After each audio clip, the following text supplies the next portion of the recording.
and good morning. Happy Thursday, everybody. Welcome back to Reaper Pro Tips with me, your host, Anne, and disembodied hands, and, no voices. No, just hands. Kind of creepy, but there's Quindy and Justin and John. How are you all doing? It is a good Thursday. It's a good Thursday. I'm looking forward to the scenes I get to write in my NaNoWriMo novel later on. So yeah, I have a lot to do today. Today is social media day. Lots of things. People are like, we're at work. Yeah. Hi. The perils of an early morning show. Well, okay, it's not really early morning. It's earlier morning for me. Not really, though. This is a civilized time to be going to work.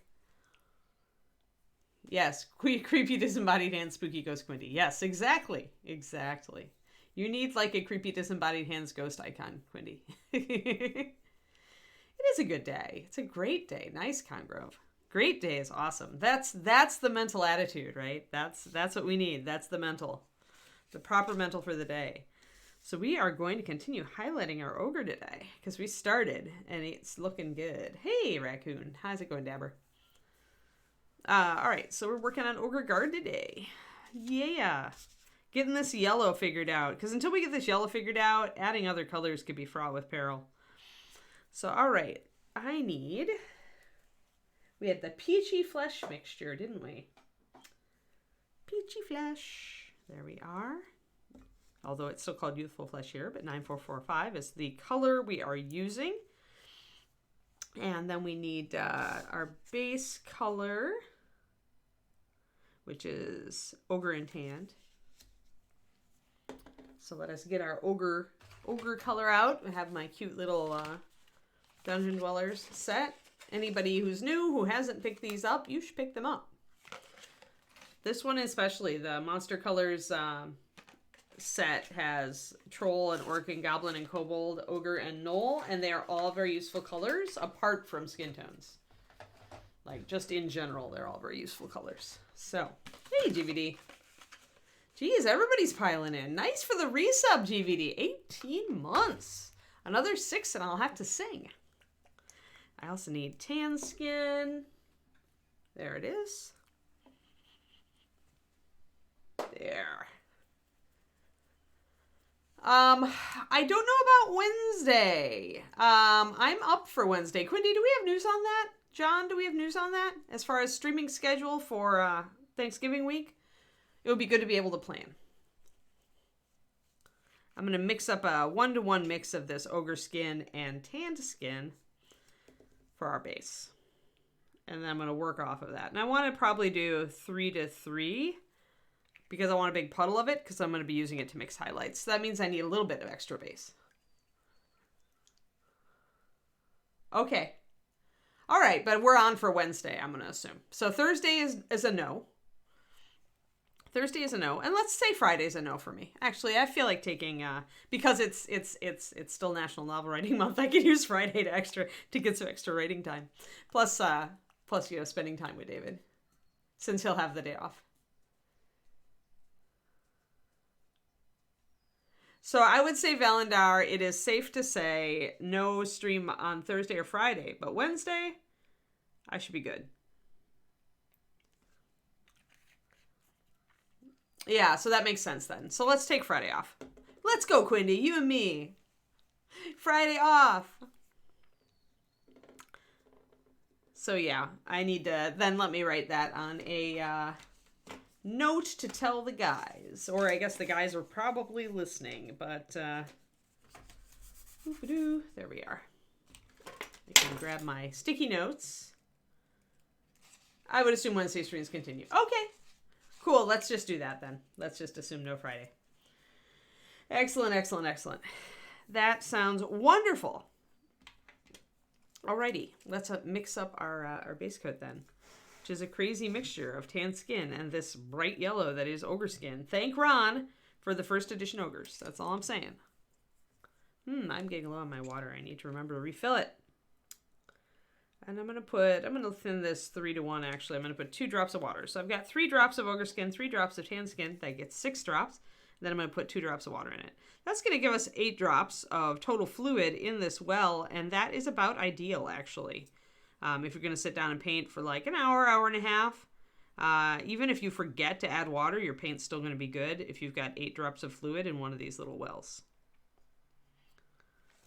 There. So there's our nice kind of off-colored, little bit more natural yellow. Yeah, 4-day weekend. I love it. Awesome. Awesome, awesome. Yes, me and other writers around the world will be taking huge advantage of the 4-day weekend and crappy weather to try to finish our NaNoWriMo novels by the end of November. Although I didn't put in as many words this morning as I wanted to, because it was a scene where I hadn't really thought about it, and I had to kind of just like lump my way through it. But it's just like painting a mini. Like when you're not quite sure what you're doing, it takes you a lot longer to like go through a section on the model if you're like haven't thought about it and you're like, I don't know what I want to do with this. You tend to slow down when you don't have a clear concept of where you're going, right? So writing and painting, same. All right, so our first highlight I've got here was the Base Plus Peachy, which is pretty much like a couple drops of Peachy. It's like either a 1-to-1 or a 1-to-2, with Peachy being the greater. Congrove, yeah, I do on occasion. I prefer the well. Both palettes should be tried by people who are new to the hobby, I think. They are very good at different things.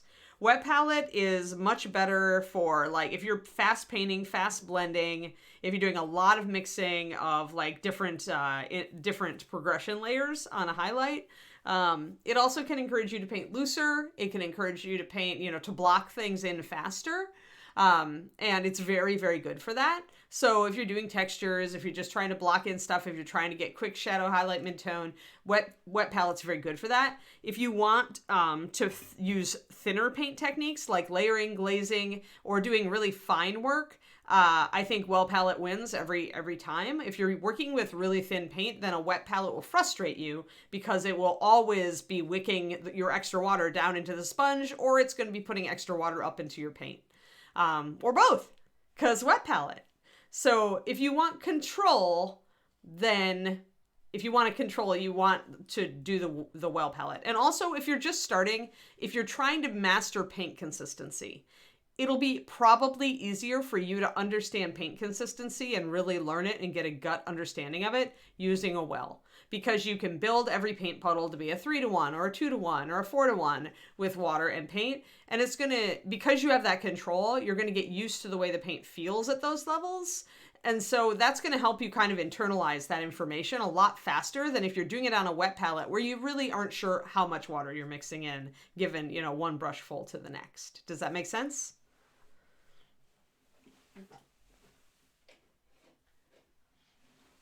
I did paint an entire model with the wet palette, Congrove, and that was this troll.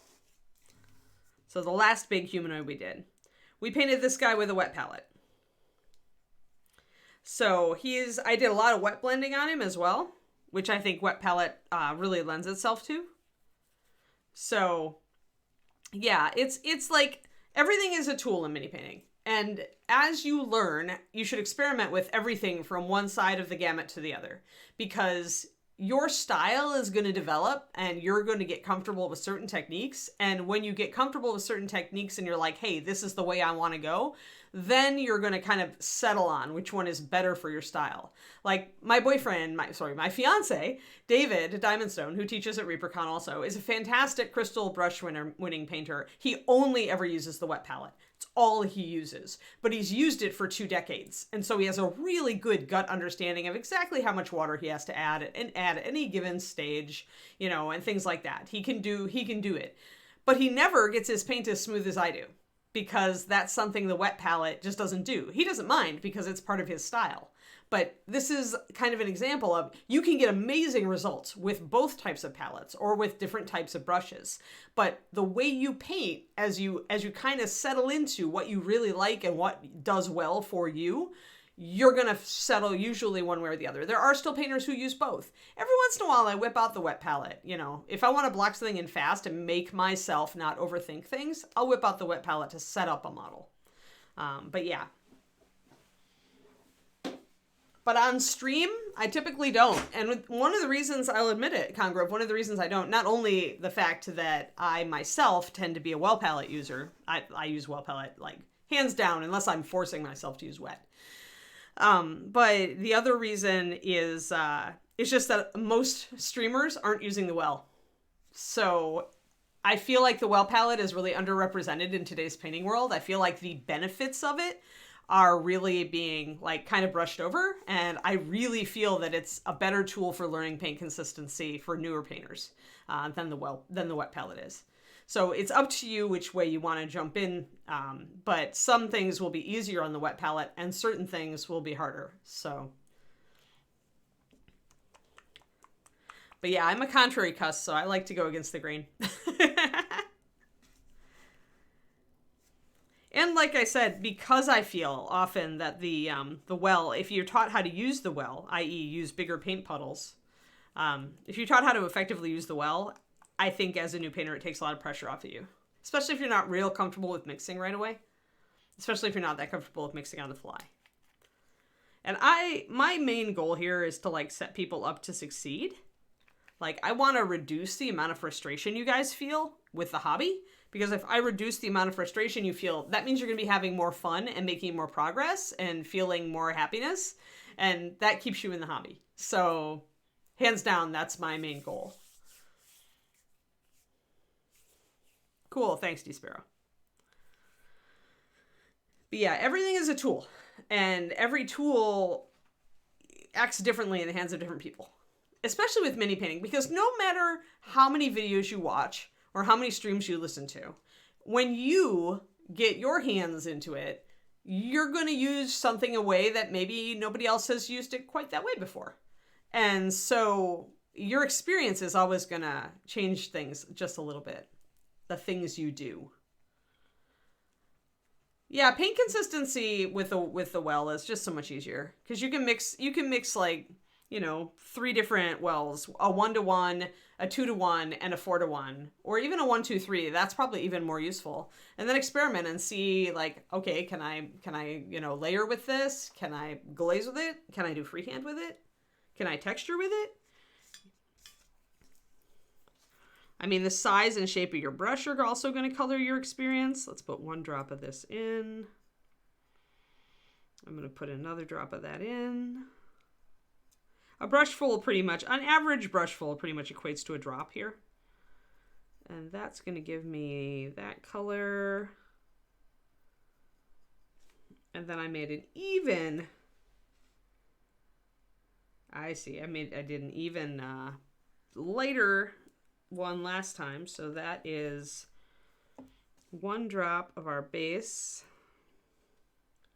2 drops of peachy flesh, and 3 drops of bleached linen. That's our highest. So 2 drops of that and 3 drops of bleached linen.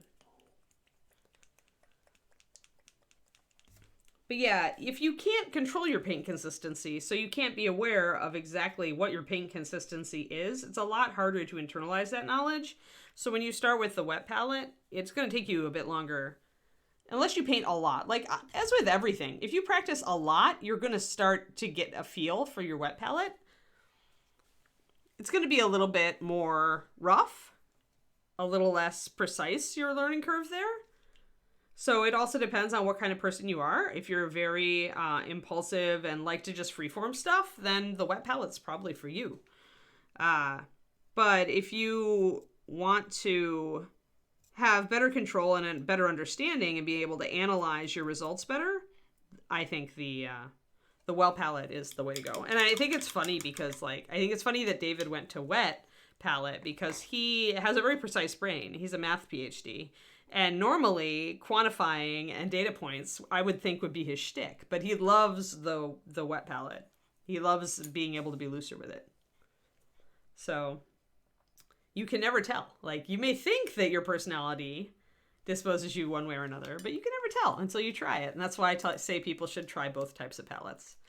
When you do try both types of palettes, you should be aware, though, of what each one is good at. And this is where I feel that that some instructors kind of fall down, like maybe they haven't analyzed it themselves. But in general, for a wet palette, you want a larger brush and also a thicker brush, like not a really long, thin brush. You want a thicker brush and a larger brush. And the reason is that since you're on a wet palette, you're working with thicker paint. And so thicker paint, if you put it on a little tiny brush, is not going to come off the brush very easily. It's going to need more water.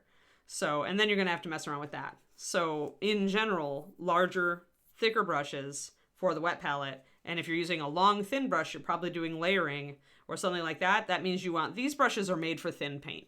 When you see a long, thin brush, these brushes excel at thinned paint applications. And in that case, you're probably looking at a well as your ideal palette.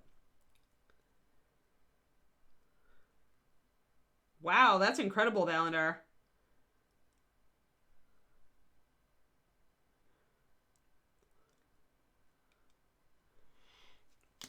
So is the public service, like, is that a federal government thing or is it a state government thing?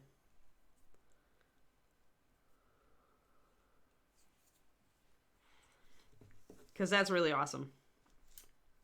All right, so we're going to start highlighting more on this side of the face with our highest highlights here. I'm going to start moving. And also, we wanted to mix, that's right, we wanted to use some red tones on him today, too. I mean, you should give it a try. I mean, this well palette, which is, I think we have a link to it in exclamation point tools. It's actually a huge well palette. It's 28 wells. As you can see, I mostly just use the bottom row and sometimes into the second row. Unless I'm painting a long time on a model, I'm using very different areas of the model, then I sometimes have almost filled this. But the great thing about this is the wells are small, which means that it's not a huge well. And you want that. You want a small, deep well because that's what's going to keep your paint wet over the course of an hour, hour and a half, 2 hours. I used this at Paint Club for 4 hours at Reaper. And I would have to add water once at least, but to keep the paint at the right consistency, but it would stay at the right consistency for all of Paint Club.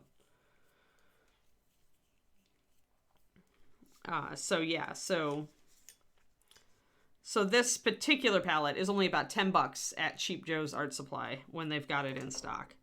I think I've been talking it up so much they're selling out. So that and supply issues. They're probably made in China or Korea or somewhere over there because they're usually like calligraphy trays. The porcelain is.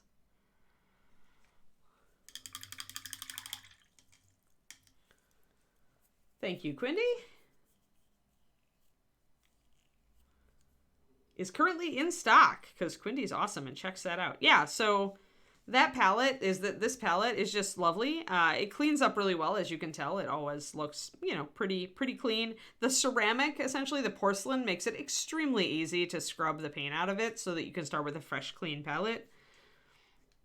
I think I need more water. So see, just like I was just talking about, it's really easier to spot your paint consistency when you're looking at this. You can see here that this paint is pretty transparent. You can see that it's kind of, you can see the palette through it. Like you can see where it got thick right there. That was probably a drop of Ogre skin that kind of semi-dried on the side until I mixed it in.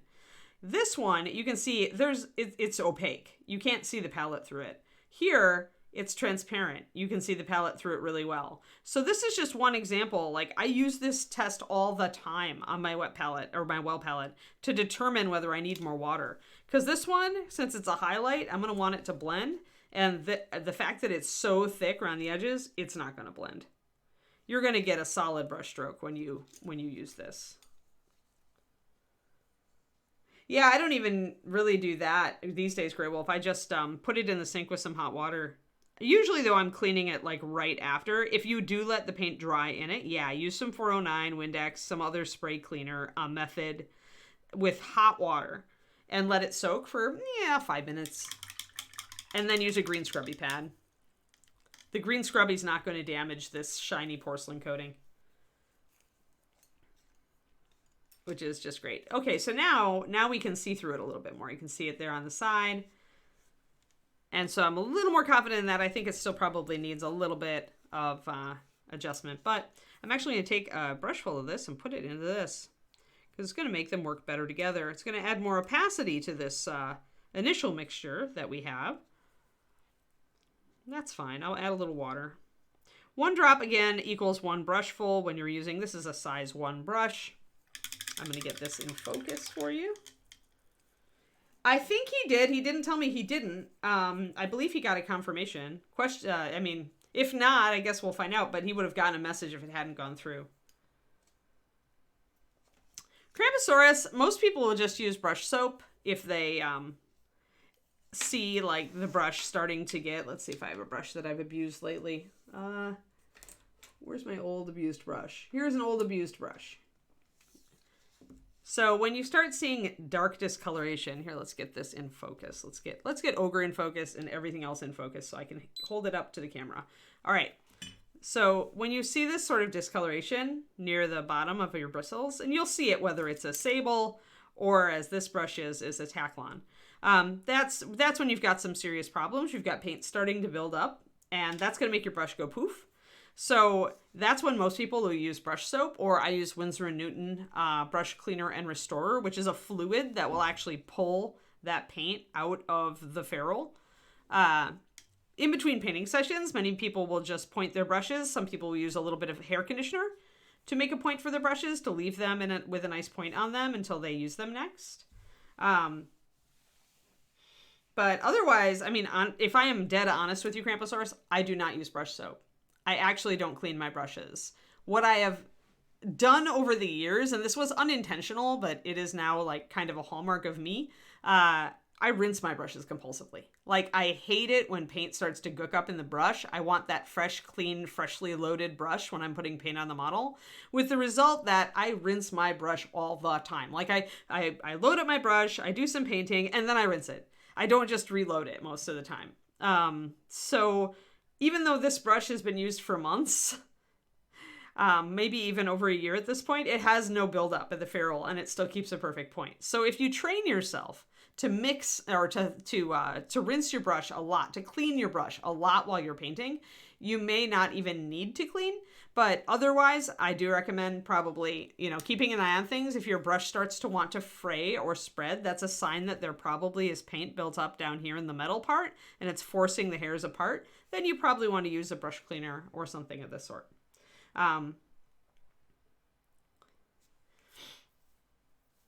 Yeah, I just gotten in the habit of compulsively washing my palette out after every stream or after every painting session. I just do it because I don't want to sit there and waste time scraping the paint out later on. I just learned, so I just taught myself to do it.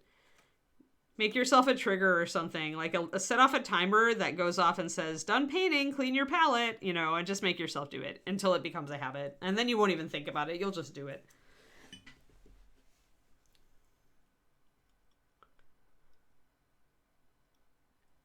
Yes, exactly. Yeah, that stuff's a miracle. Like, Winsor & Newton brush cleaner and restorer is where it's at, in my opinion. I mentioned pink brush soap only because I know so many people who use it, and that also is apparently a conditioner of some sort. But I've never used it, and so there, full disclosure.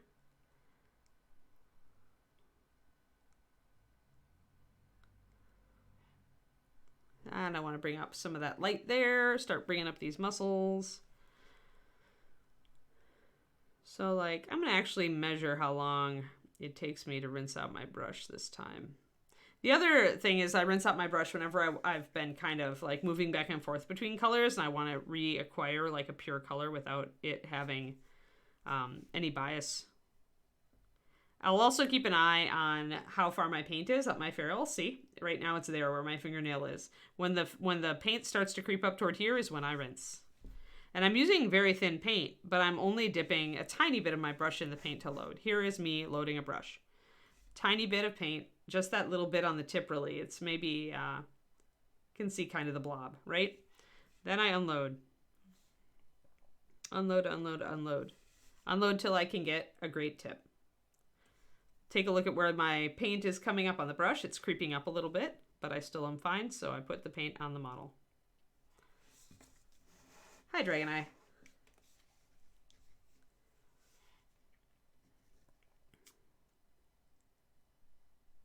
Paint, paint, paint, paint, paint, paint. So I've loaded about 3 times at this point without rinsing.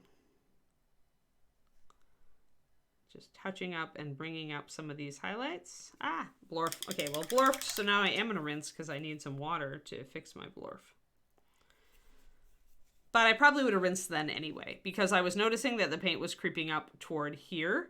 When the paint starts getting even close, when you can see it creeping close to the ferrule, you should know that capillary action is probably already pulling it in.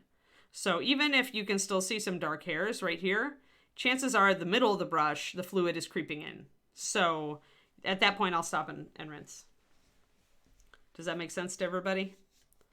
As a base mark. So I would say probably I'll reload my brush maybe 3, maybe 4 times if I'm only putting tiny bits of paint on it. You can see how little, like now, I have on it.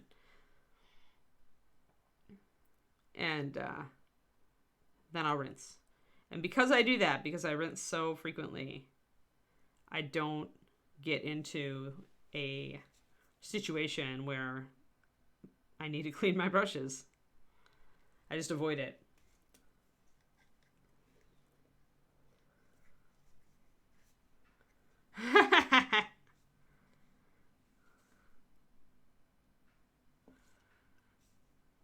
I can just imagine Bug Lips doing that. He's very tall for a goblin.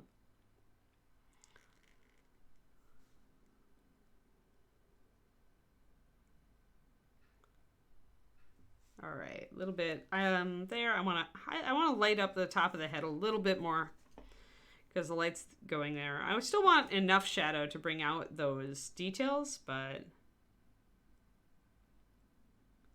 probably the cutoff is about there. This paint is still a little bit thick. I'm seeing some brush strokes, but it's not terrible, so I'll go with it for now.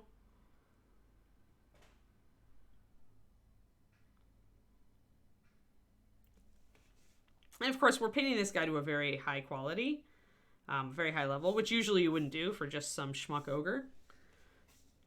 But yeah. Alrighty. Kind of looking at where we're going, and I'm seeing that knee get the light down there. So I'm going to grab first highlight and bring that up.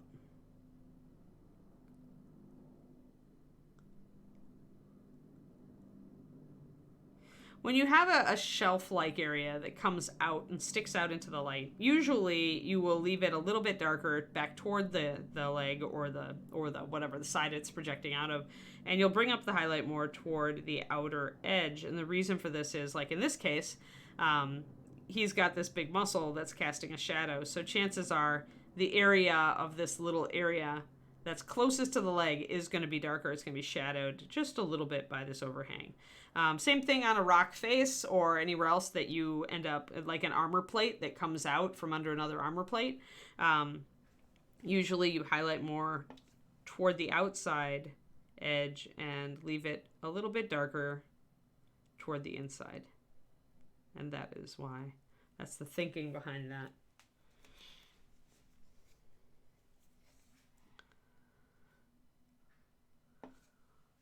So I'm hoping today to get a new photo up on Instagram and also to update my website with some things I painted.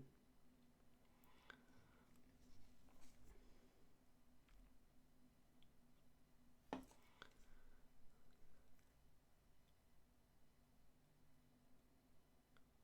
going to get this leg just a little bit. I'm not going to bring up the highlight a lot, but I want a little bit. More than this, because I want a little bit of light here. But I can see the shadow falling underneath that amulet, and so I want to be conscious of that in how I highlight and not go too far. That's looking a little better. I can bring out maybe just a little bit of higher light toward the edge here.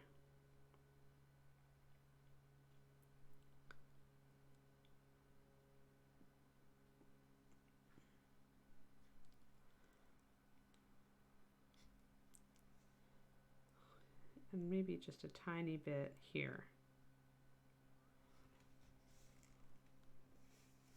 I'm trying to kind of turn the model so I can see what area is likely to get a slightly better highlight, like that.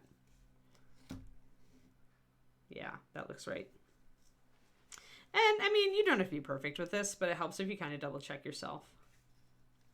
Thank you. Yes, my horribly out-of-date website, which hopefully will be getting more updates. I've just got there's a bunch of stuff I've painted over the past couple of years that I just haven't put up, so I'm going to put some of that stuff up.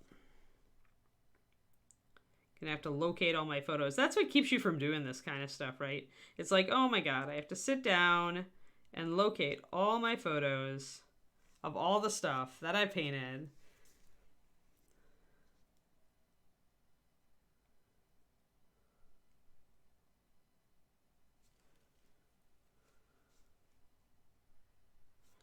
I do want to get my brown mixed up, I think, though. I'm definitely feeling like I want my shadows, and I did not mix up my shadow color. It's always useful to just kind of remix your basic steps, so your midtone, your shadow, and whatever you're working on, but have that shadow available because you may decide you need to touch something up or line something. And so you wanna just spend the extra minute to mix that up before your painting session. If you're using a well palette, you can also, if you're painting from day to day, if you know you're gonna be painting again tomorrow on the same model, you can actually, what I usually do is put a couple of drops of water. So if I was trying to preserve paints down here, I would put a drop of water in each of these wells, and then I would put a saran wrap, just cling wrap over the top of the whole thing. And that will preserve it enough. I may also, if the paints here have somewhat dried, like if they're starting to get gummy, I will drop an extra drop of water into each of them before I wrap them up. And that will preserve the paint till the next day. So, I mean, I find it just as effective as a wet palette, in some ways more, because overnight the wet palette is going to actually wick more water up into my paint. Whereas in the well palette, if I've got that saran wrap and the extra fluid in the palette, paint consistency doesn't really change in my experience. Yeah, exactly. Exactly, Quindy. I'm in the same place. And a mince pie. I'm jealous of the mince pie. You have a troll on your desk? Yeah, I have, this guy's an ogre, but still cool. Let's see here. All right, I was gonna mix up our shadow color, that brown. I want to tackle. I need to make sure his toenails. I need to paint his toenails, and I do not have my brown. So remember, we're using our Kickstarter color, our new Kickstarter Oxide Brown, which is so nice. And we are. I am crooked again. Dang it. There. I'm just keep trying to adjust my camera because I keep like knocking it. There we go. So let's take our Oxide Brown. It's 1-to-1 with our base coat. So I'm going to do... This is why I mixed up so much base coat. Remember I said I was mixing up so much base coat because I knew I was going to be mixing it with other things? Oh, nice. Yeah, we painted a troll. This is the troll we painted previously on this show. Space Toy. So this is my troll. I liked him enough to keep him, so... He lives with me. He did not go to Reaper. Normally my models that I paint on this show go to the Reaper gallery, but I like Troll, so I mostly kept him to Pugh, my fiance, because he doesn't like green, so he didn't like him. Or sorry, we have determined that after our gallery trip last weekend, we've determined that David likes green if there's nothing else but green. But the minute I put green on a model with anything else, he doesn't like the green.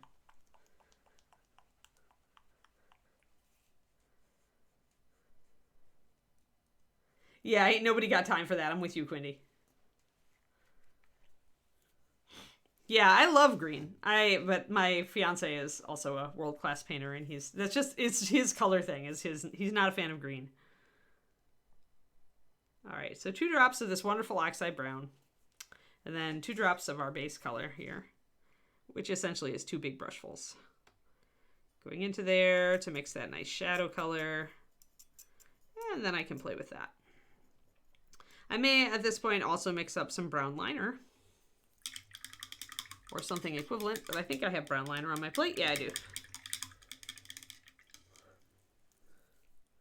Yeah, see, that's what I think. But he's not... David really loves the primary color triad. Like, he loves red, yellow, blue. Or like, he'll go teal with his blue, and he'll go, like, orange with his red. But that's his happy color scheme. Like, he lives in that color box. Like, he loves it. So you'll see him like do that more so. And if he does use a green in there, it'll be very washed out. He doesn't usually like bright greens, although he has painted green things. He painted a goblin bust, and he painted his alchemist model that's on his website in the OSL tutorial. That's really good, that I always refer to you guys to. So lightminiatures.com, L-I-G-H-T miniatures.com. He's got a tutorial on that blog for object source lighting. That's with a bright green flame with his alchemist bust. It's really good. You should go read it. It is, in fact, the #1 result on a Google search for OSL. But yes, so I should probably make a David. We should make a David command. Exclamation point! Yes, yes, there we go. Quinty's got it. Sweet. So yeah, so that's him painting green. So he does paint green, but it isn't his favorite color scheme. Not at all. Whereas I love green and purple. I love orange and purple too, and orange and green. But I'm not as big into red, yellow, blue. So I think maybe you grab it. I mean, we all get in color ruts, and there are definitely, we all have favorite colors. So I love purple and yellow. That's probably my favorite color rut, because those are my 2 favorite colors. So purple and gold is where I rock. Of course, Super Quinty had it. But yeah, that's my fiance, David, his website. He does really nice. He also has an amazing water effects tutorial in there that he did for his mermaid, his crystal brush entry. Together we are a mini painting power couple. But yeah, but he has great stuff. But you'll see a lot of his stuff does tend to go toward the red, blue, yellow, that kind of thing. Super Quinty has everything I need, really. I did say we were going to add rosy tones today, didn't I? We have to find a good red for this. All right, so we're using so you guys know, usually when I mix red tones for skin, like if I'm going to make pink tones around the nose and the mouth, I'm going to pick a color and mix it with my base skin color.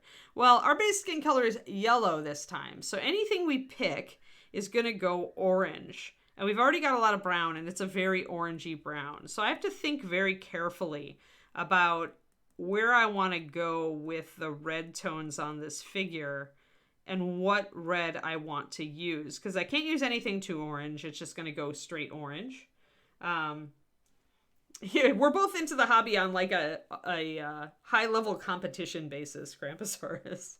It's like kind of obnoxious, but it's how we met. I mean, we're engaged because we met through miniatures, and we are not the only ones.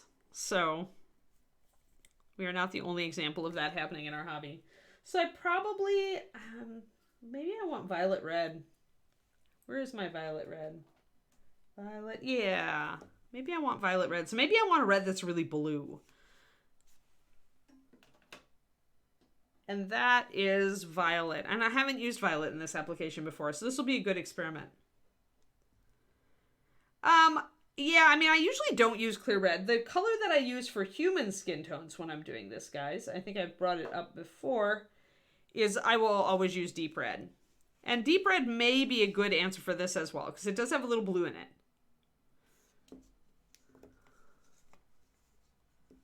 Very easy to grab links with disembodied hands. Very nice. So yeah.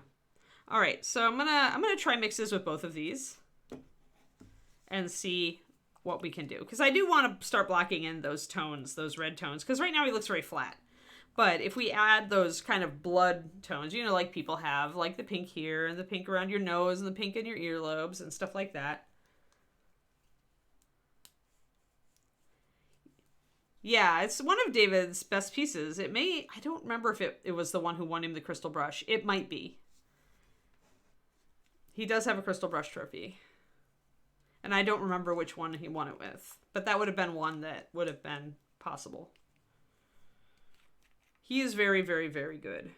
His style is very different from mine, which is always fun. So I'm going to just start with 1 drop of deep red and 1 drop of violet red in two separate wells. And I'm going to do mixes and see which one I like better.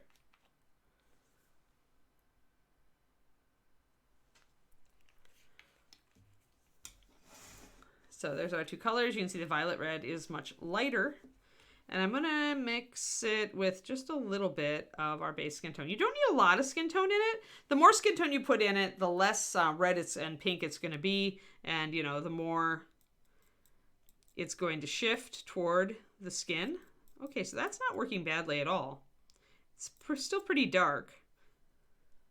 I'm going to throw some water in that to keep it good. So there's that color. So it's kind of like going toward a kind of a grayed out rose, orangey grayed out rose. And the other one, but yeah, I keep poking him about finishing his non-metallic metals tutorial that he started work on, because David's a good explainer.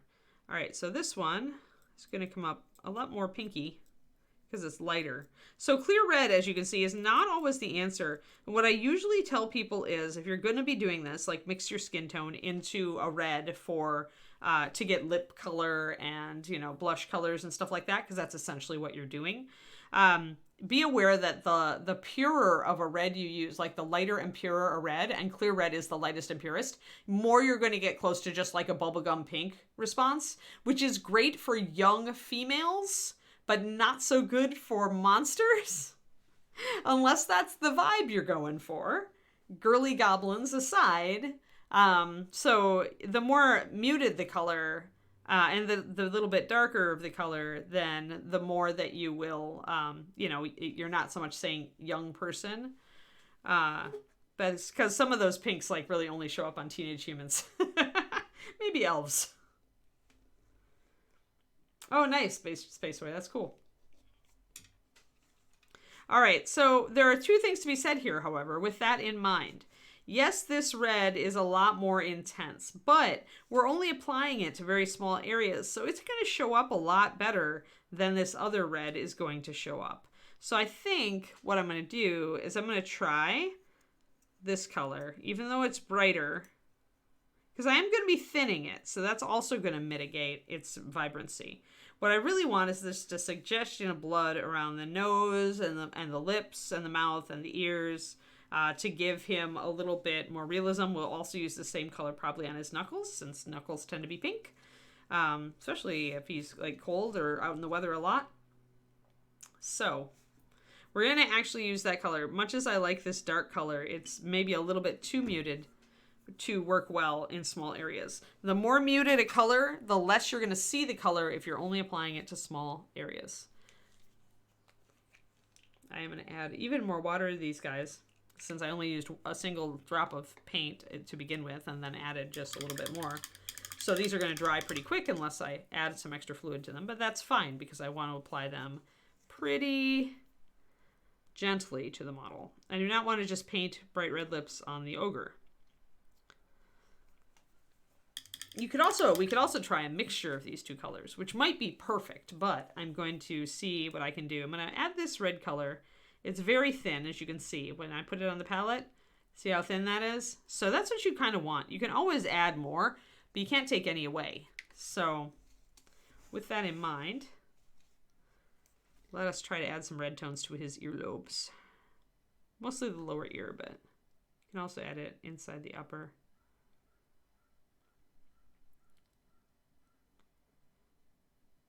So just a little bit to add some additional color. And adding additional colors to a skin tone essentially increases the complexity and it makes it look more real. That's why you would do this, and why you would do it even on a human if you started with just like the rosy skin triad or the tan skin triad or whatever you're using. But you still want to bring in these colors. Bringing in some sort of additional color to a skin tone is what makes it look more real. So I'm going around the nostrils now, which is definitely a place where you see a lot of blood flow right around here.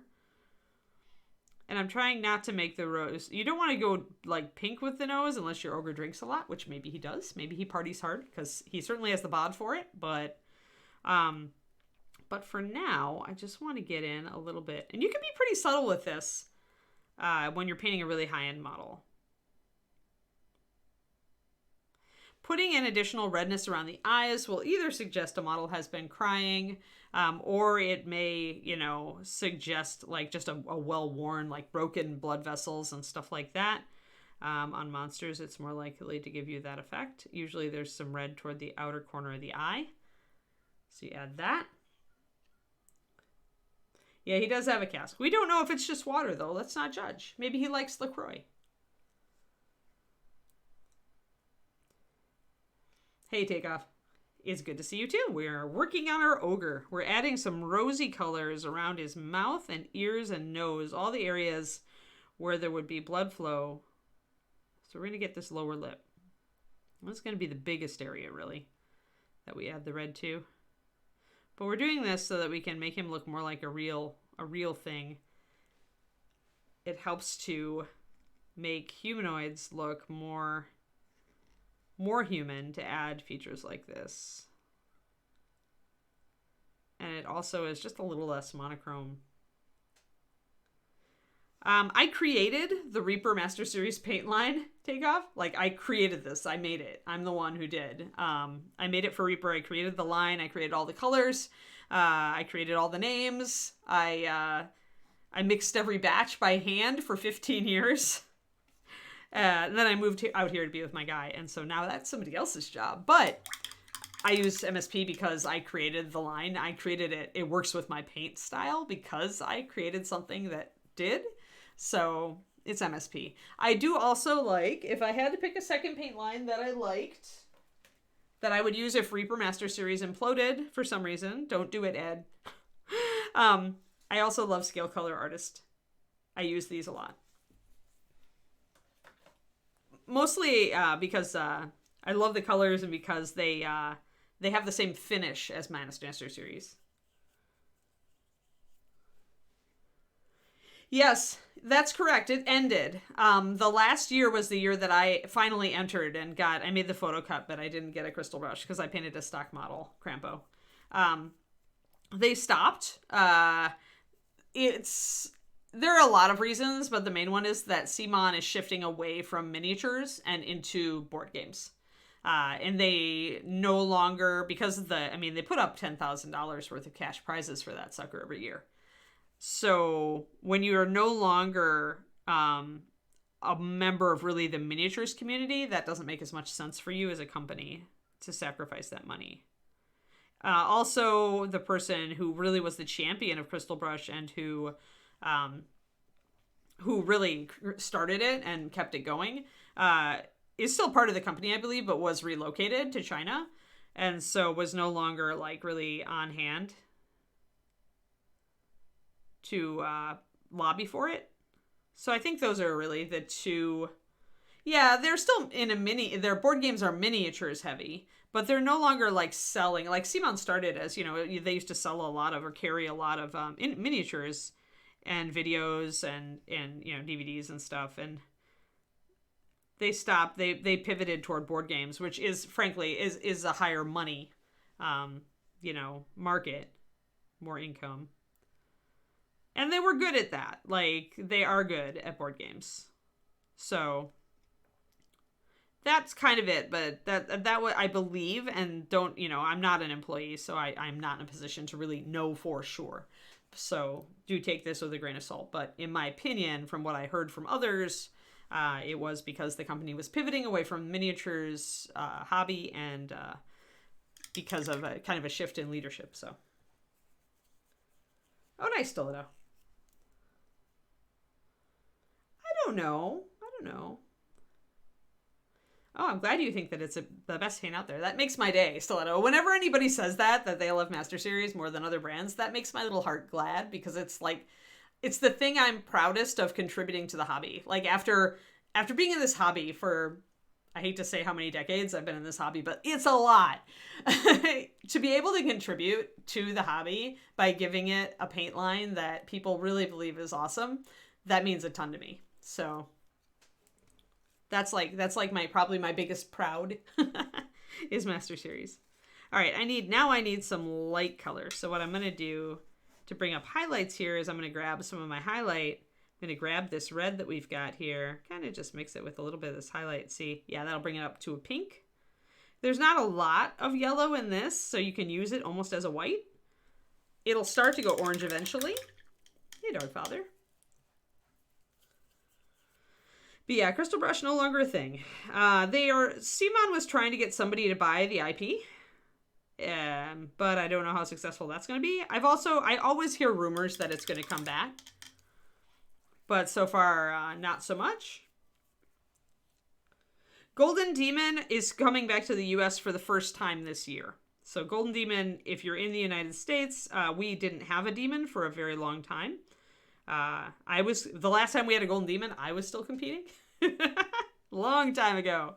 But now it'll be at Adepticon. So Golden Demon will be back. A lot of my old Games Workshop friends are very excited about that. I already have 2 Golden Demons. Which I actually won before I started working at Reaper. So, back in the golden age, so to speak.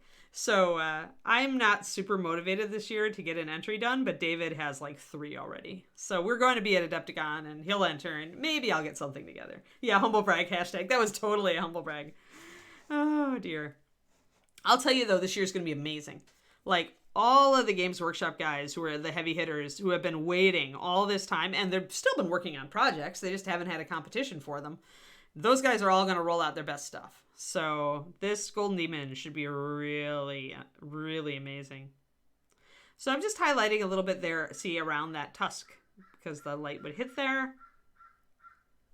There will come a limit as to how much I can use this yellow as a white, but it's holding up pretty well right now, so. And the reason it's working as a white, even though it's obviously not white, is because right now this is the lightest color I'm using on the model.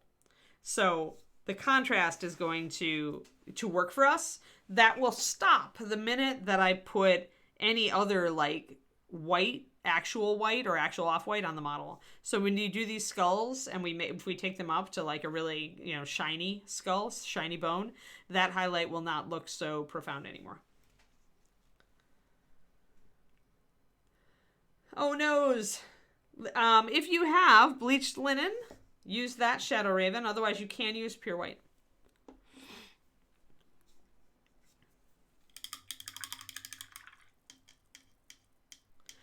The other big paint competitions are mostly in Europe right now, Cramposaurus Rex, although Reaper does run one. We run a huge competition for ReaperCon over the Labor Day weekend. We got the year before COVID, we hit 1,000 entries. This past year, I think we hit over 700. I don't remember if it was over 700 or if we got close to 8. We have a lot of entries in the Master Series Open. The other big competitions are like the World Expo, which happens every 3 years and moves. It's in the Netherlands this year, or so I should say next year. They had to postpone it because of COVID. And then the other one, which actually took place just this weekend, although they didn't do a full competition this year, again, because COVID, is Monte Sansevino. And that is probably, I would say, in the running for the most famous and prestigious show right now. I think that's the one that everybody goes to. All the names go to. Yeah, Miniaturistan hosted it, yep. Yeah, they did hobby events, I think, and they didn't really do the competition this year.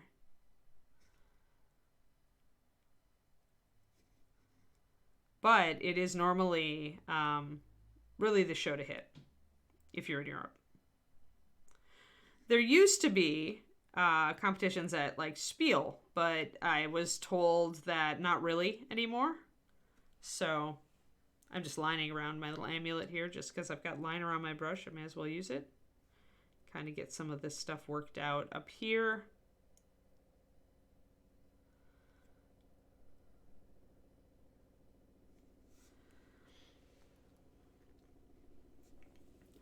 But those are the biggies. Like, I would say Adepticon has... And then if you like manufacturer awards, like Adepticon not only is hosting Golden Demons, and they used to host Crystal Brush, but they are hosting Golden Demons. They also host the Privateer Press Grand Masters. They also host, the monster ones. The big demons. Our Creature Caster. They also host Creature Caster's big competition, which always is actually... People paint some really nice stuff for the Creature Caster one. So a host of competitions there. And if Crystal Brush comes back, it probably would come back. I don't know. If it was smart, it would come back at Adepticon because that's where everybody goes. Yeah, the problem with online, that's always the problem with online. I mean, that's why Crystal Brush though was kind of a weird one. Dogfather is that Jennifer Haley and her team were on site photographing the minis as they came in, so the photography was consistent quality from model to model, instead of people submitting their own photos, which would have been fraught with peril.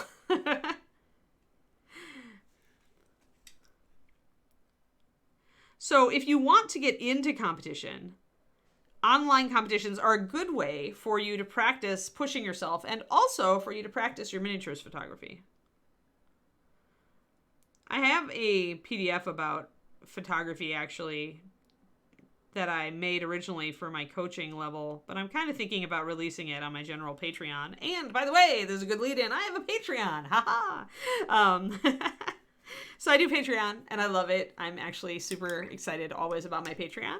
It is my main means of support, that along with working part-time for Reaper now. And it is at patreon.com/paintingbig. I do, for $5 tier, I do a lot of stuff on Master Series paint, colors, combinations of colors, mixing them, doing, how to work with different colors in Master Series. So that's probably my most popular tier. And then the $10 tier is videos. The $2 tier, I'm doing more kind of basics, kind of more basic stuff for more introductory and mid-level painters.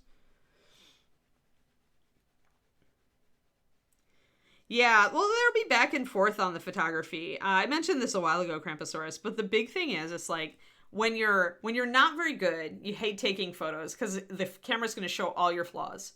When you get to an intermediate level where your paint jobs are more solid, you'll go through this weird phase where the camera will actually make your stuff look really good and you'll be super happy. Sometimes it'll even make it look better than it is. But then when you get to a certain higher level, like my level, then you kind of groan again because the camera never does it justice.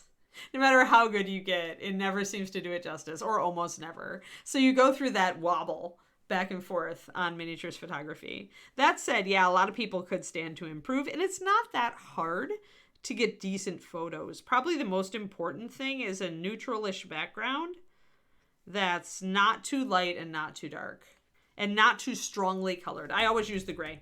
I always use a kind of a photo gray like this, because the colors that I'm seeing, like, for example, right now on my screen, are the exact same colors I see when I look down at the Ogre. So I know that this gray is working well with this camera that I'm using for the stream, which means that it's probably also going to work well with my other cameras.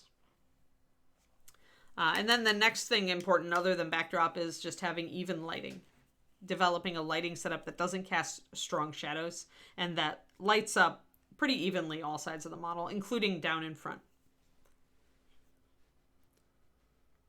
Oh, was there a question and I missed? I missed it. I see you. Yeah, Reaper paints are water-based. We are an acrylic polymer line. And hold on. What do you use to rinse your brushes when switching paints? Yeah.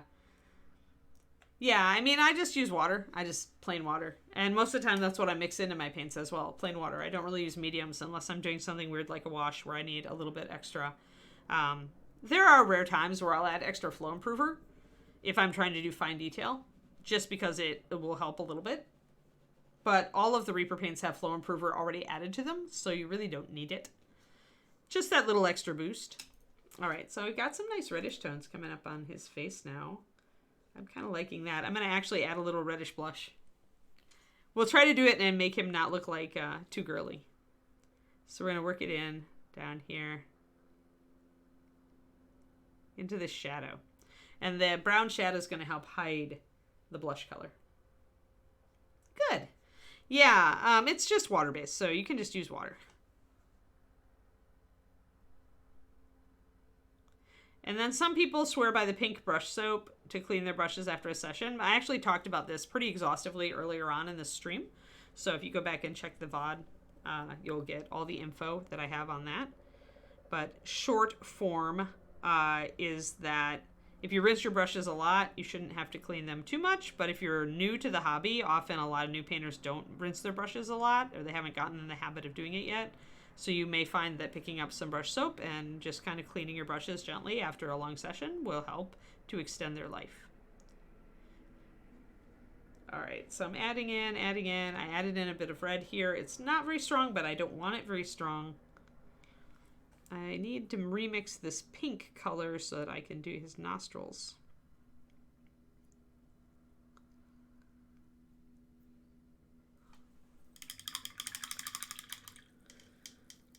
Yeah. Thanks, Quindy. There's a section on the Reaper forum for photography with lots of advice, and you can ask questions. Yes, that's what forums are good for.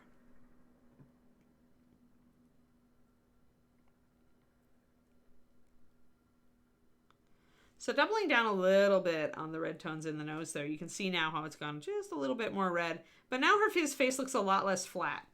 Like if I go, I kind of already have red over here, but if you just look at it and it's just yellow, it looks really flat. But when you start introducing these red tones, suddenly you got a lot more dimension here on the model.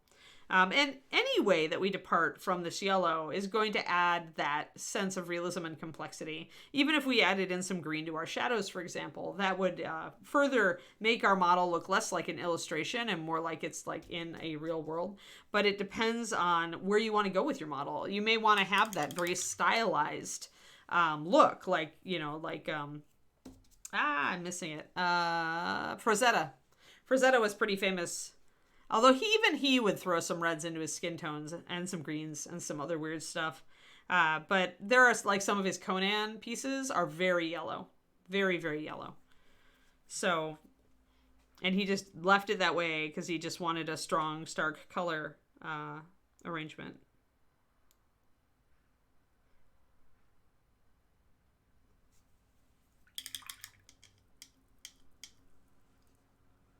Ha! That's funny, Cremosaurus. Yeah, we had to stop doing that because essentially when Master Series, it was all fine when we weren't selling very much paint, but when Master Series really took off, we ended up, and this is before it went to today's levels, but we had to have a caster on the line all day, every day, just making skulls, which wasn't working because if you're paying somebody like, you know, X amount per year and they're putting out, to only put out a product that's free, that's essentially free, doesn't really work with your pricing structure very well. So we had to stop and we went to volcanic glass beads instead. And that was even, like I said, that was before we were even at the volume we're at today. So... it was, Reaper did fun things like that, and we would have liked to keep up with it, but it was just like not working money-wise. So, especially back in those days, because we really weren't as big, nearly as big as we are now. We're still a very small company. People are always amazed to see how small we are with all that we do. But yeah, back in those days, we were even tinier, so it just wasn't working for our model. Twitch, we are not doing a painting big Twitch. Yeah, thanks, Kaz. So I used to stream on my own channel on Thursdays. I am changing that to Saturdays. So I will be on, instead of today, I will be on this Saturday and every Saturday unless I get a big schedule conflict. But it'll be a Saturday at 3:30 p.m. USA Central Time. And I'm probably going to start a new model, actually. I think she's safe for work.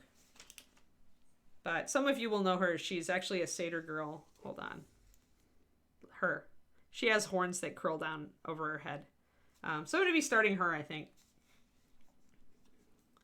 over on my stream this Saturday. Yeah, I decided I needed Thursdays for social media, like to update my website, which has been sadly unupdated for a long time. And to, like, you know, pay attention to that stuff that I have to do to continue making a living as a freelance artist. So I decided I'd rather do it Saturday and make it kind of like Paint Club that I ran at Reaper for years and years and years. Yeah, she is very, very pretty, Green User. She's supposed to be a sort of Slavic demoness, I think, a forest spirit. She's got the satyr horns, and she's like covered in, her waist is actually covered in flowers. They're beautiful. It's a beautiful sculpt. It's just gorgeous. So she's lovely.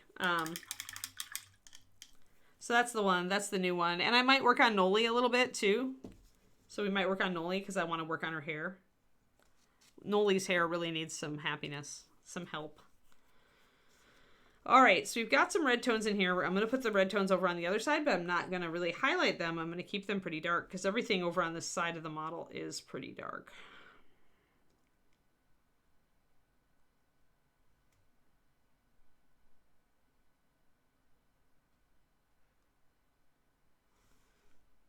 And I haven't brought in his eyes at all yet, which we probably should do, or David's going to give me crap about it. He's always annoyed when I don't put the eyes in.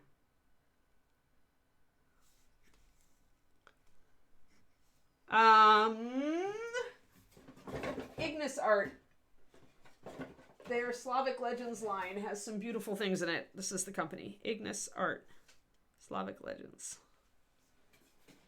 I have, they're not cheap and I have too many of them. Beautiful sculpting on them though, Julie. They do a harpy too. I don't know if she's sold out. I think she might be. Sadly, they're very small. What they don't do, and I appreciate it, is they don't just do a one run and done. As far as like, we put it up for pre-orders and that's all we're going to make. They do an initial run that's decent.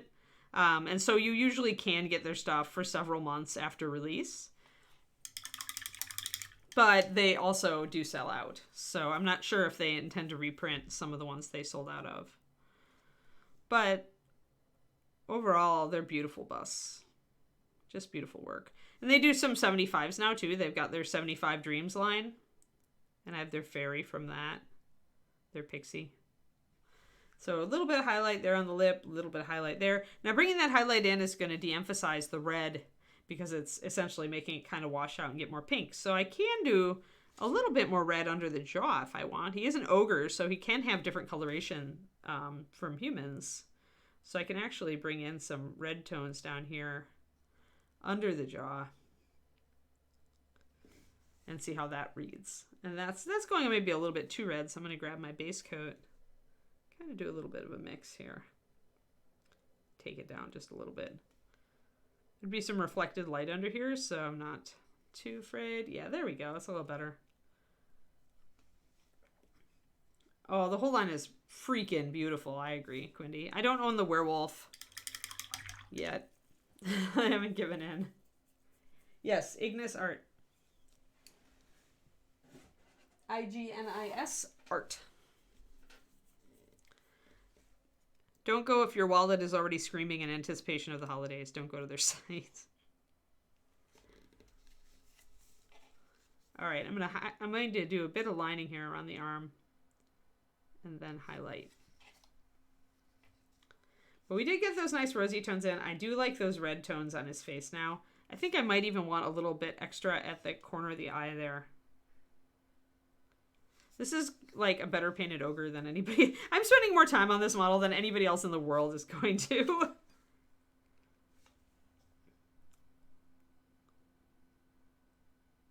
But I kind of really like him. He's a really good sculpt, even if he's a mook. And he probably wouldn't take your D&D party, more than a couple rounds to mow over. Unless you were level 1. Then he would kill you all.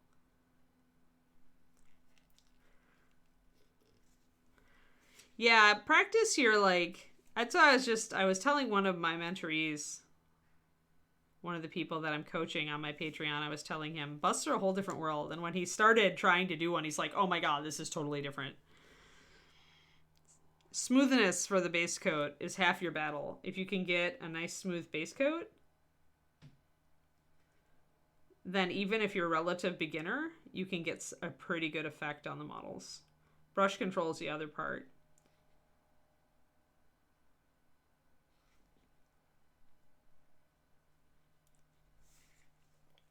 All right, just like to do some lining when I have the paint available, and doing that dark line makes everything else kind of pop out and look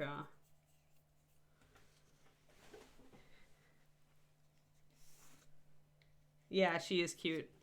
I really thought about her. I did think about that one, but I've held off. All right, so we got this knee pretty well in line. I want to add some red to the edge of the eye, going out here.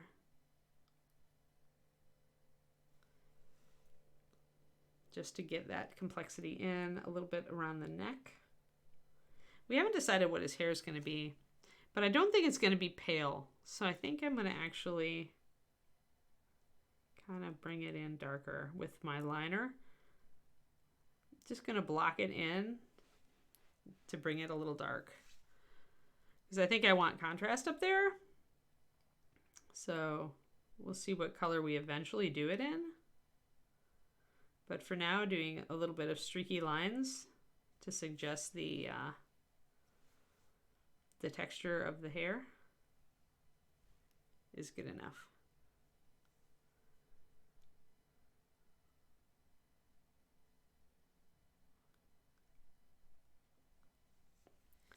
And then I can shade it like underneath pretty dark. Pretty much block it in with the liner, the mutton chops like that. Yeah, really even coat because it's big, big broad areas. A lot like this guy. Very even, solid coat. When you get to a bust, it's really casting realistic shadows. So if you can start out with just like having a very good, smooth, well-defined base coat and being neat about it, that's going to set you up for success on a bust.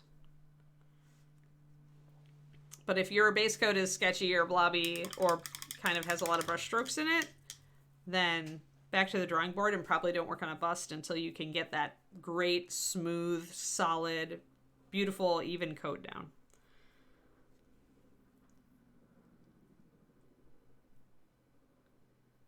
Yes, I know, Quindy. That's why I talked to my wonderful fiance into ordering those Chimera busts for me. But yeah, so you don't want any, if you're trying to get like a really nice smooth skin tone like this, where you've got those great highlights and shadows, you really need a good, solid, smooth base coat, D-Sparrow, to start that off. You shouldn't see any brush marks. You shouldn't see an unevenness in the base coat. You should see it a smooth, flat layer. That gives you your starting point. Then you can start blocking in shadows like we did on this side and keep building. And this is not like smoothly blended at all, but it enables, starting from that smooth base just lets you like go, when you go over it with shadows, it's going to become easier to get that solid look.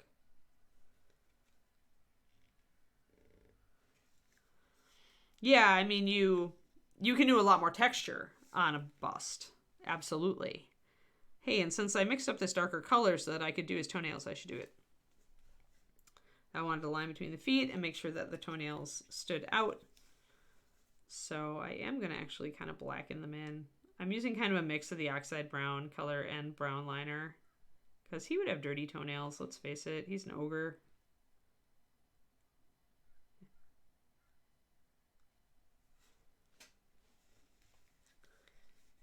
But even more than dealing with like really like micro details and textures, getting that smooth base coat on that big flat surface of a bust, really important. Start off on the right foot. It's kind of like the Overwatch statues, like and lots of big like video game or comic book statues. A lot of times those are just block painted. They don't have much highlighting or shading to speak of. But they look good, right? And the reason that they still look good, even though they don't really have much highlighting and shading, if any, is that they're big enough that they cast a natural shadow and naturally pick up light. So busts are close to that scale for those foot tall statues. So essentially what a bust is, if you can even get that solid block base coat down, your bust will look pretty good. And then anything you do from there will ideally enhance it. But first step is getting that nice, smooth base coat.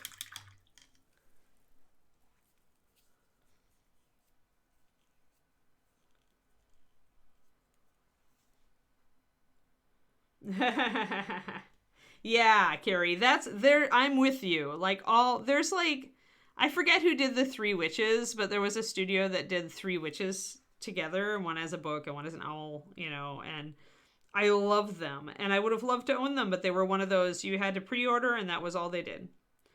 And so now, the problem now that you come into, though, Carrie, is that then you start subscribing to all these mailing lists of these companies, and then you find out about them, but it's a lot of money, and you're just like, oh my god. That's what happened with the Chimera bus with me.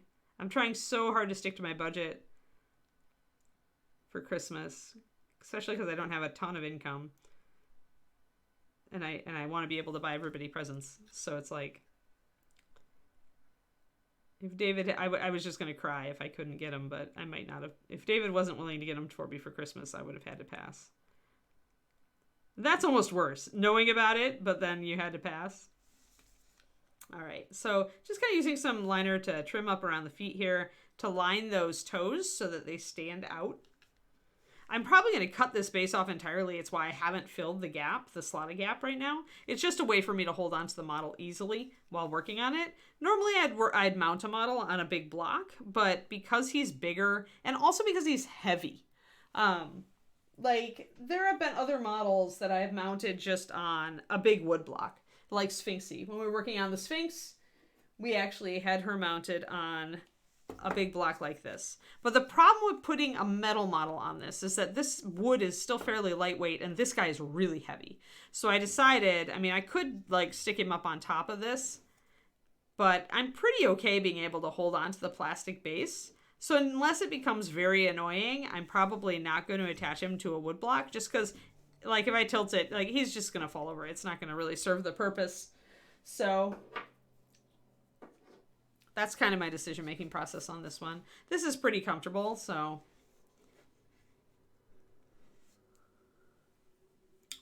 Yeah.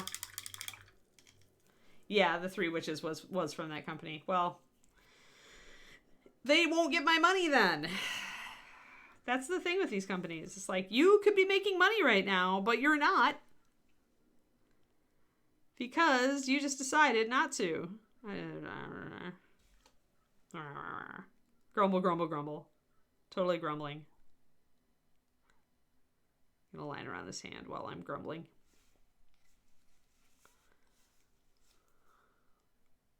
We green stuffed this part on. I can still see a little bit of green, so lining is a good way to cover that up.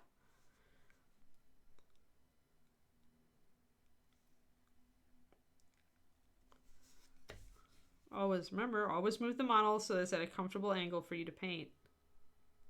Don't try to contort your hand. You won't get any benefit out of it as far as building brush control if you're contorting your hand.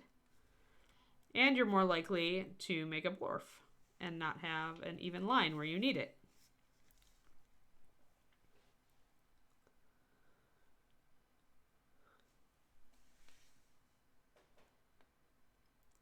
Yeah, and then you have to hope somebody's willing to sell it on eBay and they're going to charge like 3 times as much as it costs them because they know the rarity.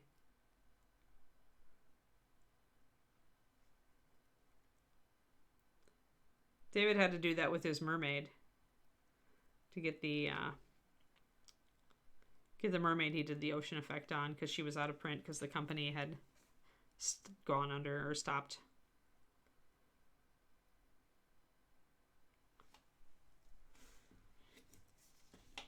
Makes me happy for Reaper, because anything Reaper does, you can get. Unless it never sells and goes out of print, then, you know, that's just fair. If it didn't sell, then I don't blame them for canceling it. So again, moving the model around so that I can get a comfortable angle to do this lining. It's going to enable me to be more neat.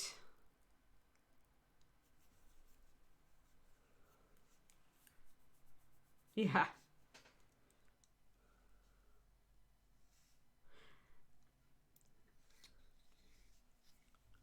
And I did a little bit of a blurf there. We'll see if it's still safe to, if it's still in time to scrub it off. You have a little bit of time when you make a missed brush stroke. And if you thin your paint, you have more time than you might think. Because if you thin your paint, it's actually going to be a little more fragile, and sometimes you can scrub it up. If it's a staining color, like a magenta over a skin tone, then you're kind of out of luck. But here I was able to bring off most of that just by using a gentle scrubbing motion with my brush. Then I can go back in and put the brush stroke where I really wanted it. There. And just kind of use that previous thing as kind of a shadow.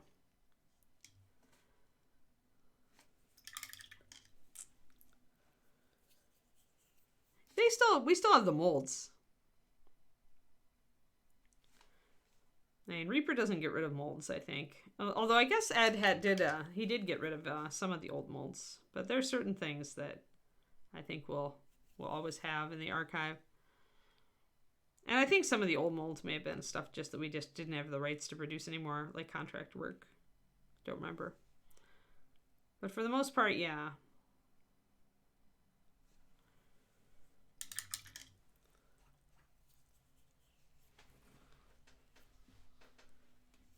Dragoneye, you're lucky. But obviously, Dragoneye, if you don't paint her and you want to like get rid of her at any point, all you have to do is ask here in chat. You probably have at least 2 buyers to fight over her, so. Yeah, me too.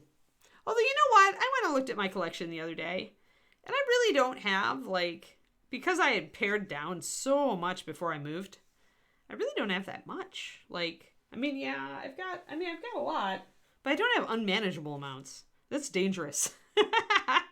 Just when you think, oh, I don't have that much, I can buy another couple, you know. I also have Kickstarters that are going to ship. At least one Kickstarter that's going to ship. The Dracoth's Children one. And then, you know, there's a couple others. And I just got that Big Child Bust. The longer you wait, I'm going to give you a warning, Dragoneye. The longer you wait, the less some models will appeal to you. It's like traditional art. There's the you that bought the piece. And the you that bought the piece may have enough of itself left 5 or 10 years down the road that you still love the piece. But often I find that pieces I absolutely loved 5 or 10 years ago just don't speak to me as much later on. So my advice to you is that if you really do love a piece right now, paint it. Because 5 or 10 years from now, you may not love it as much. And then you'll have missed out doing like your heart paint job on it. It's a thing. It's a thing that happens. It happens to painters a lot. We get a concept for something, and then we just won't do it. And then 10 years down the road, or the most common thing is that they'll start something, but they won't finish it. And then 10 years down the road, it no longer speaks to you as much, so it's never going to get done. So, if you love it, you should paint it. And you should paint it sooner rather than later, while you still love it. Because if you're painting something you really are excited about and that you really love, you're going to do a better job on it than if you wait. And I find that minis have a freshness rating. Maybe it's just me. That's actually why I get them, and then if I'm not going to work on them right away, I put them away in a box in the closet and I don't look at them. It preserves the freshness. Because if I look at it too much, my excitement will go down. So it's like you just aren't as excited about it as you were when you first got it because you've seen it before, Carrie. That's kind of the thing. We all love new shiny stuff, and I think it's kind of that human new shiny stuff thing at work. No doubt there are people out there that are, you know, that don't have that problem, but I definitely do. So I like to give the warning. If you love it, you're really excited about painting it, but maybe only fear is holding you back, paint it. Paint it while you're really excited. Because you know what? The excitement that you have over starting it is going to help you overcome the fear that you won't do it justice. And if you don't use that, you may never paint it.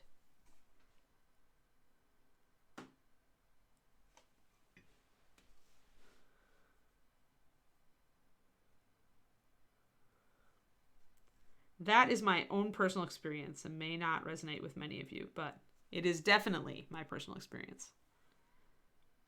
I also know a lot of people who have models they love who they're just afraid to start the model. And that's like, I had those things before too, and essentially it stopped me from painting those things at all. By the time I was good enough to start it, there were better things out there or things I was more excited about.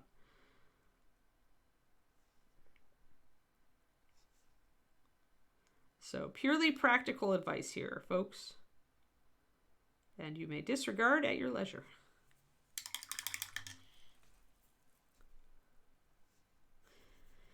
Yeah, I sorted them, Dragon Eye. I actually, I sorted them into heck no, not right now, where I still could see like that I liked the model, but that there was no way I wanted to paint it right now. Like it just wasn't calling to me.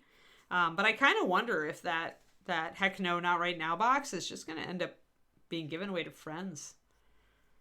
Like if I'm already at that stage where it's not speaking to me, am I ever going to paint it? You know? I'm always, keep in mind, I'm a person who really likes to analyze kind of the artistic process. So for me, this is interesting to watch myself, how I do this and how it happens. Just getting in, again, some shading here underneath that skull there, kind of bringing in some lines, kind of getting some stuff in relief.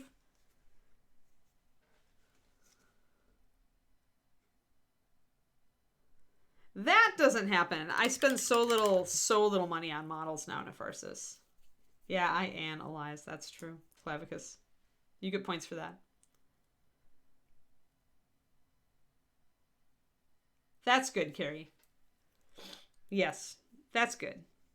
That's very good. If every model you have, you are not afraid to paint and you're not putting it off because of, you know, some fear that you won't do it justice, then awesome. Just rock on with your bad self and try to make more time for your hobby. And that's kind of where I am right now, is like just making the time. Although I have set out time in the evening now to work on things, so once I'm caught up on commission work.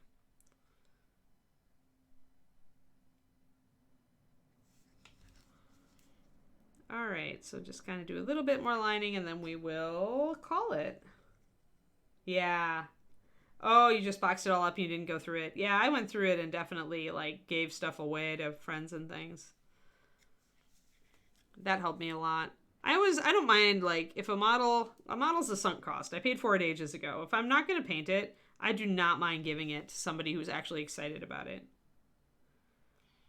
I could sell these things, but, like, then I'd have to get on eBay and do all that rigmarole, and I don't really feel like it most times. As long as the mini goes to somebody who's excited about it, I'm good.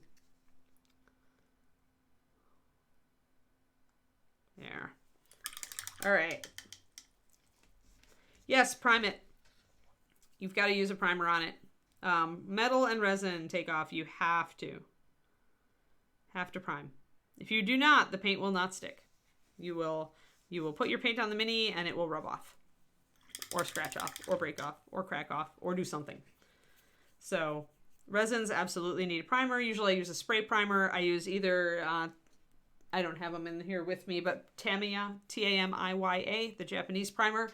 They're fine surface primer in white or light gray. Or I will use Games Workshop spray primer if I otherwise want a spray primer. If you have an airbrush setup, then Stynylrez from Badger is a great primer. And if you just want to do a brush on, the Reaper brush on primers are good. Yeah, it is exciting. Yeah, good. That's good. Yeah, that's fantastic. And you can hobby together and you're both progressing, Carrie. That's really awesome.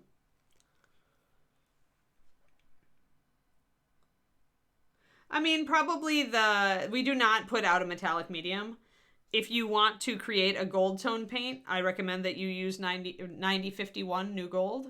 If you want to create a shimmering satin or pastel kind of paint, then I recommend using 9100 Pearl White. And if you want to create your own silver, also 9100 Pearl White.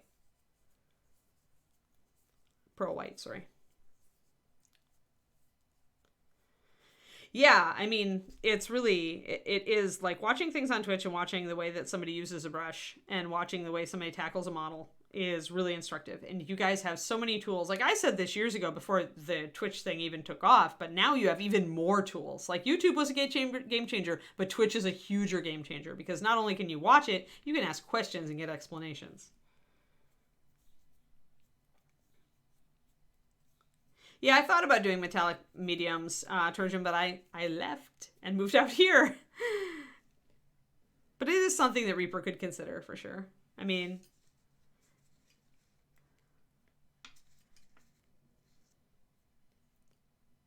yeah. All right. Well, we are at 6 after. We are just about at the end of the stream. What we did today is we experimented with mixing some ruddy colors to add some blood flow to his face. We didn't do the hands yet, mostly because I haven't gone in and actually highlighted the hands. But we added under the cheeks and the earlobes, around the nose, and underneath the jaw, as well as the lips, which really helps to bring out kind of a different element. I also blocked in kind of his facial hair just as a shadow, so I could start like considering what color I want to do that. Added some highlights, worked with some lining, gave tips about both. We talked a lot about wet palettes versus well palettes, what they're good at, and how they can help you if you use either one. A little bit about brushes and brush care. We have talked a lot about all of this stuff, so if you missed part of this stream, please go back and watch it again once we have the VOD up. And thank you, everybody. Yes, and at 2 p.m. Central, we have Crafty Creative with Josh. So thank you, everybody, for coming on, and I will be back tomorrow. Remember, I do not have my stream this afternoon for my own Twitch. I will be doing it on Saturday instead. All right, so we'll talk to you guys later. I hope you have a fantastic day.